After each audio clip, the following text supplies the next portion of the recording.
Bonjour à tous et à toutes, c'est Paloma, j'espère que vous allez bien. Aujourd'hui on se retrouve pour une nouvelle vidéo que je vous ai proposée. Vous avez été nombreux et nombreuses à me dire que ça vous intéressait. Donc je vais vous parler aujourd'hui dans cette vidéo de mon bullet journal. Je sais pas si vous avez vu sur Snap, mais je tiens un bullet journal depuis peu.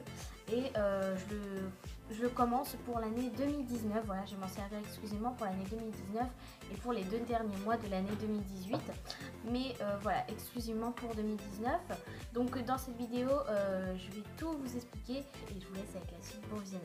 Donc cette vidéo sera en 3 points. Tout d'abord, je vais commencer par vous dire ce qu'est un bullet journal selon moi.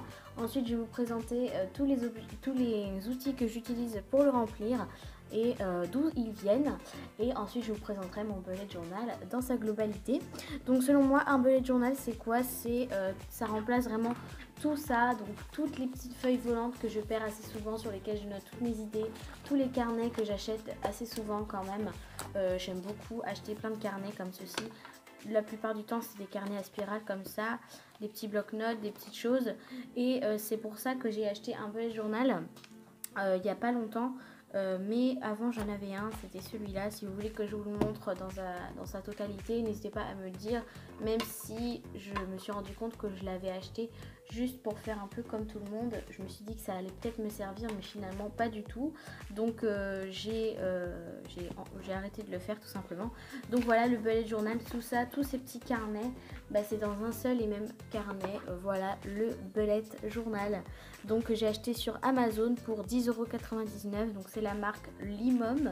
Donc ce n'est pas un Lush Term 1917, parce que pour moi le Lush Term il est vraiment très cher, sachant que c'est un carnet avec juste des feuilles vierges, complètement vierges à l'intérieur. Donc je trouve qu'on paye le papier quand même.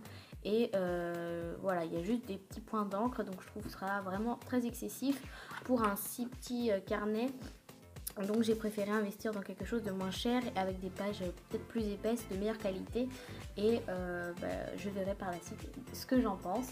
Et pour l'instant il me convient très bien. Et je suis très contente de l'avoir acheté et de ne pas avoir investi dans 15 € pour un carnet avec des pages vierges. Donc je vais commencer par vous présenter ce que j'utilise le plus. Donc je vous présenterai le bullet juste après. Et donc pour moi, il n'y a que 4 choses que j'utilise essentiellement. C'est un crayon de papier, une gomme, une règle et un stylo noir. Vous avez juste besoin de ça si vous ne voulez pas faire des petites décos, si vous ne voulez pas embellir votre bullet journal. Vous avez juste besoin d'un crayon de papier, d'une gomme, d'une règle et d'un stylo. C'est vraiment juste ça, ça suffit amplement. Sachez aussi, avant que je commence à vous présenter tout ce que j'ai acheté, que je n'ai pas acheté essentiellement pour le bullet. J'avais des choses que j'ai récupérées, voilà, des tas de stylos que j'avais déjà. C'est tout de suite, quand on dit bullet journal, ça fait penser aux dépenses, parce qu'il faut acheter le carnet, les stylos calligraphie, les brush pens, les stylos bic, les crayons de couleur, les feutres et tout, mais pas du tout. Voilà, c'est des choses qu'on peut récupérer, des tas de choses que l'on a déjà chez soi et on ne s'en rend pas compte. Donc une règle, une gomme, un crayon de papier. Et concernant le stylo, donc j'en ai 3 des comme ça, j'en ai un bleu, un noir et un rouge. C'est des stylos Edding 89 Office Liner EF de chez Action. Voilà, ils sont très bien, ils ont une pointe très fine, style stabilo comme ceci. Et ils sont vraiment géniaux. Et moi je l'utilise énormément souvent, celui-là. C'est celui que j'utilise principalement. Voilà, je n'en utilise pas d'autres des comme ça. Mais j'utilise vraiment que celui-là. Après, comme autre crayon, j'ai ce qu'on appelle des stylos calligraphie. Bon, pour moi, c'est plus des surligneurs de chez Action, mais bon, ils appellent ça des stylos calligraphie. Alors voilà. Donc, ce sont des stylos un peu feutres comme ceci, donc avec des pointes plus ou moins grandes. Vous voyez, c'est plutôt des surligneurs pour souligner des textes. C'est très joli. J'écris un petit peu parfois avec. Donc on a une pointe 3.5 ici, la pointe d'avant c'était une 2.0 et celle-ci c'est une 5.0, c'est la plus grosse taille que l'on ait. Donc il y en a 4 sortes des comme ça, il y en a des, donc comme ici, des rose gold, j'en ai également ici des noirs, il y en a également des argentés, des or je crois, et je crois que c'est tout. Après j'ai ici un crayon Faber-Castell de chez Cultura. Donc les stylos pour les prix, ça doit coûter 1,99 €. Ça pareil, ou peut-être 2,99 €. Le crayon de papier, bon c'est Action mais vous en trouvez partout hein. Ça, le Faber-Castell, je l'ai acheté pour 4 € je crois, ou 3 € un truc comme ça. parce que la marque est quand même voilà, très chère, mais ça vaut ce que ça vaut. Donc c'est un Pitt Artist Pen Black 199 en taille M. Donc je vais en acheter un plus fin et un plus épais parce qu'ils sont vraiment géniaux les Faber-Castell. C'est vraiment, voilà, ça tient bien quoi. Ensuite j'ai des stylos un peu pailletés, stylos gel comme ça, argenté et or, donc à Action pareil pour même pas 99 centimes. Après j'ai tout ce qui est feutre et crayon de couleur, donc ça je les avais depuis la belle lurette, hein, ça fait très longtemps que je les ai. Après pour un petit peu plus de fantaisie, j'ai des stylos, vraiment des stylos de couleur de chez Action, pareil 1,99 €, c'est vraiment pas cher du tout hein. Et j'aime bien, ça apporte un petit peu de couleur, un petit peu de gaieté dans mon journal et ça apporte aussi un petit peu de fraîcheur on va dire. Après concernant les stylos je pense que c'est terminé. J'ai acheté des petits post-it comme ceci parce que j'aime beaucoup en mettre dans mon bullet journal pour savoir où je mets quoi. Et même si le bullet ça sert à remplacer toutes les petites feuilles volantes, moi les post-it je peux pas m'en passer, c'est vraiment un outil très important et c'est super pratique. Donc voilà, après j'ai une petite perforatrice dont je me sers assez souvent en forme de flocon, voilà. Après j'ai tout ce qui est tampons, encre, etc.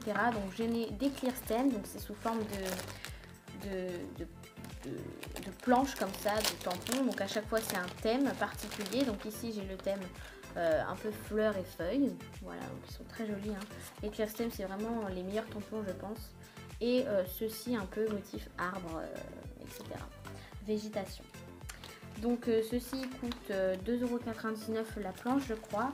Et ce sont les meilleurs tampons en silicone qui puissent exister je pense. Donc ce sont des tampons en silicone que l'on applique, qu'on colle sur ceci. Donc c'est une plaque acrylique, celle-ci je l'ai achetée à Jiffy pour 3 € je crois. Et on encre le tampon avec des petits encreurs comme ceci, donc ça s'appelle des ink pads, ou sinon il y a des plus grosses, qui font cette taille là par exemple, plus grosses plaques d'encre. Donc ici j'ai du noir, du violet, du vert clair, du vert foncé, du bleu clair, du bleu foncé, du orange, du jaune, du rouge et du rose. Ici j'ai un petit tampon mousse en cœur. Et après j'ai plein de tampons en bois comme vous pouvez le voir. J'aime beaucoup, c'est les tampons en bois, il y en a 5 ou 6 à chaque fois dans chaque lot. Et ce n'est que des différents. Voilà, il y en a des carrés, il y en a des rectangulaires comme ceci. Et à chaque fois il y en a 5 ou 6 par paquet. Et pour Action ça doit être 99 centimes à chaque fois. Donc c'est vraiment peu cher et c'est super pratique. Et enfin ça c'est quelque chose que j'utilise assez souvent dans mon quotidien hein, mais j'ai acheté ce petit tube là et je pensais pas l'utiliser pour le bullet, mais finalement c'est un lot parfait. Les couleurs sont assez fun, assez flash et ça apporte un petit peu de couleur dans le bullet. On va passer à la troisième partie de cette vidéo, donc qui concerne vraiment la présentation de mon bullet. Donc ici sur le côté, c'est ici où je range mon stylo Edding noir. Donc comme vous pouvez le voir, c'est vraiment celui-là que j'utilise tout le temps. Il y a une ficelle. À la dernière page, on a cette petite partie pour mettre des petits documents, voilà, les petits post-it par exemple, ou même des petites feuilles, des trucs comme ça. Pour la première page, moi j'avais 3 lignes. Donc j'ai écrit bullet journal, Paloma, mon nom de famille et mon numéro de téléphone si je le perds et que la personne le retrouve et qu'elle est bien intentionnée pour qu'elle me le rende. Donc j'ai caché avec un petit post-it parce que j'aime mettre de la vie. Je ne vous montrerai mon nom de famille ni sur YouTube ni sur aucun réseau social. Voilà, que je vous le dise directement, ça ira plus vite. Après j'ai mis mes post-it ici parce que sinon je sais que je vais plus me rappeler ce que je dois noter dans mon bullet dans les pages exprès pour ces choses là. Donc voilà pour la première page, elle est vraiment très simple, j'ai pas fait de décoration sur celle-là, je veux qu'elle soit neutre.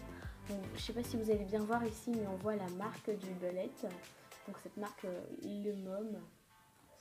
Ensuite, deuxième page, donc c'est la page directement des clés, donc souvent appelée les codes, les clés ou key en anglais. Donc c'est une page pour l'instant qui me sert pas vraiment parce que j'ai pas encore rempli mon bullet étant donné comme je vous l'ai dit que c'est pour 2019, mais je m'en servirai plus tard.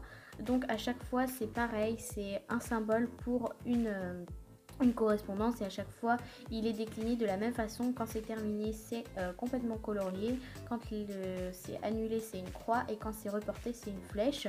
Donc pour les tâches c'est un carré, pour les vidéos c'est un triangle, pour les événements c'est un rond.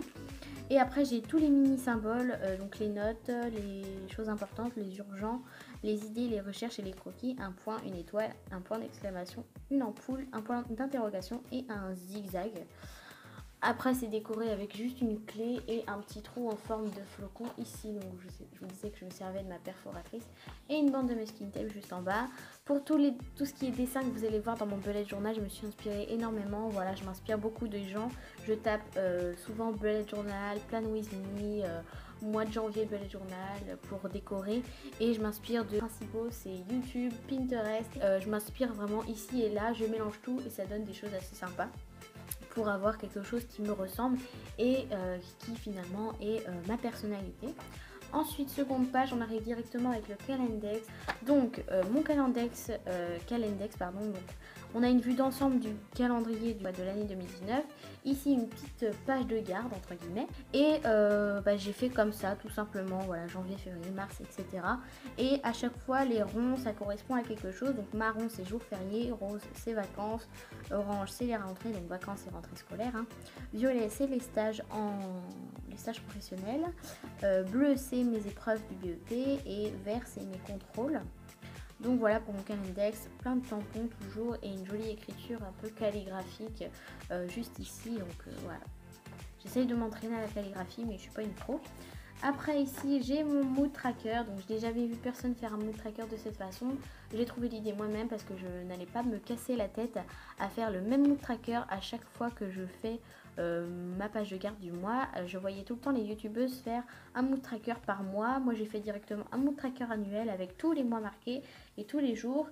Et comme ça j'ai juste à colorier les cases pour l'année 2019. Donc quand c'est rouge c'est que je vais mal, quand c'est orange c'est que je vais bof, quand c'est vert c'est que je vais bien et quand c'est violet c'est que je vais très bien. Et je n'ai jamais vu aucune youtubeuse faire ce genre de mood tracker. Si vous en avez déjà vu des comme ça, dites-le moi dans les commentaires. Moi personnellement, je n'en ai jamais vu. Donc vous voyez, c'est écrit très simplement, il n'y a pas vraiment de dessin. J'ai juste perforé un petit peu avec ma perfo étoile, voilà. Ensuite, il y aura des citations dans mon bullet pour m'encourager un petit peu dans la vie. Donc l'échec est seulement l'opportunité de recommencer d'une façon plus intelligente. Je sais pas c'est qui Henry Ford, mais j'imagine que c'est lui qui a écrit cette citation. Et ça veut tout dire, hein. Faut voir le positif dans l'échec. C'est comme ça qu'on peut recommencer. Et si on ne faisait pas des erreurs dans la vie, je pense que on ne saurait pas vraiment si ce qu'on fait c'est bien ou mal. Et c'est de cette façon que ça me motive en tout cas. Donc voilà. Ensuite une page dont je suis très peu fière. Voilà, je n'aime pas du tout la page que vous allez voir. C'est mon mois de novembre de l'année 2018. Donc ici c'est blanc parce que j'ai collé une feuille. Parce que en dessous je préférais pas vous montrer, c'est juste une catastrophe. J'avais fait une écriture novembre, elle était mal. J'avais fait un dessin mais c'était moche. J'avais fait une horloge pour rappeler le changement d'heure, sauf que c'était pas en novembre, c'est en octobre. Donc la boulette. Et j'avais fait une plante pour cacher une écriture dégueulasse, mais au final ça a bavé, c'était moche. Il y avait des tampons, c'était moche. Du coup j'ai tout collé par-dessus une feuille. Et j'ai raccordé, parce qu'ici j'avais mis juste sur cette page là du masking tape et j'ai raccordé ici. Et ici j'ai mis un masking tape glitter rose et mon calendrier du mois de novembre tout simplement, où dedans je pourrais noter où je suis à chaque fois. Donc là je sais que toute cette période là jusqu'au 30 je suis en stage, voilà. Donc j'aurai pas grand chose à remplir. Mon mois de décembre il est beaucoup mieux, je préfère, donc j'ai collé des post-it en forme de flocon. Mon mois de décembre est écrit comme ça, plein de petites étoiles, des bulles ici et là, et mon calendrier ici c'est écrit Winter is back, voilà tout simplement, vraiment très simple. Ensuite deux pages dont je suis extrêmement fière parce que j'ai trouvé la façon de les faire toute seule, voilà, je n'ai pas cherché.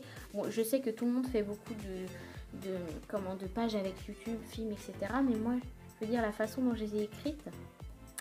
Donc voilà. Donc pour mes vidéos YouTube, donc ce sera ici la colonne où j'écrirai le nom des vidéos qui sont tournées, montées et où il y a déjà une miniature. Et ici la date de publication. Donc une écriture assez jolie que j'aime beaucoup et un petit logo YouTube. Et ici, c'est les films que j'adore ou les films que je dois regarder, genre Mission Impossible que je dois regarder.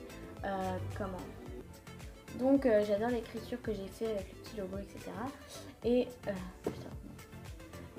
Donc par exemple Corina, un film que j'adore, Peter Pan, etc. Toutes les films que j'adore, et je compte faire la même page mais avec les séries, vous voyez. Et j'ai dessiné un petit peu de popcorn, voilà, très simple. Et j'ai fait un effet de feuilles arrachées d'un cahier à spirale, voilà. Ensuite, une wishlist, donc c'est pas vraiment les cadeaux de Noël, c'est plus les choses que j'aimerais m'acheter, voilà, les choses que j'aimerais avoir tout simplement. Une page concernant mes idées, donc ça peut être mes idées de vidéos, mes idées de tutos, mes idées YouTube en général, les idées tout ce qui se passe dans ma tête en gros, tout ce que j'aimerais faire et où est-ce que j'aimerais aller par exemple. Et j'adore cette écriture, elle est magnifique. Ensuite, une autre citation, donc celui qui se relève est plus fort que celui qui n'est jamais tombé, ça veut tout dire. C'est en même rapport avec l'autre citation de tout à l'heure. Et ici, c'est mon mois de janvier, donc j'ai écrit en anglais parce que je compte écrire en anglais juste le nom des mois. Et le dessin, je l'ai trouvé sur Pinterest et je le trouve très joli.